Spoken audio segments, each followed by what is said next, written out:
Iran Israel जंग के बीच एक दावे ने मुस्लिम देशों में भूचाल ला दिया है। अगर दावा सही निकला तो ये अब तक की सबसे बड़ी खबर होगी। दावा यमन के उग्रवादी संगठन हूती के एक बड़े नेता ने किया है। हूती संगठन इजराइल का दुश्मन है और इसे ईरान का समर्थन मिला हुआ है। अब एक बड़े हूती नेता अब्दुल मलिक ने कहा है कि सऊदी अरब यहूदियों को खुश करने के लिए कुरान के कुछ हिस्सों को सिलेबस से हटा रहा है।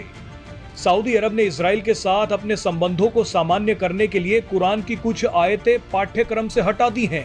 अब्दुल मलिक ने कहा है कि संयुक्त अरब अमीरात भी सऊदी अरब के नक्शे कदम पर चल रहा है, यानी दुनिया के दो सबसे बड़े इस्लामिक देश चुपचाप इजराइल को खुश करने के लिए अपने देश के स्कूलों की किताबों में यहूदियों के पक्ष में चीजें शामिल कर रहे हैं।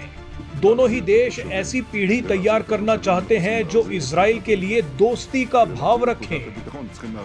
किताबों से यहूदी विरोधी आयतों को हटाना कोई छोटा कदम नहीं है।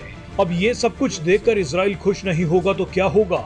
हूतियों का दावा है कि गाजा जंग हो या फिर ईरान जंग, सऊदी अरब और संयुक्त अरब अमीरात लगातार इजराइल का साथ दे रहे हैं।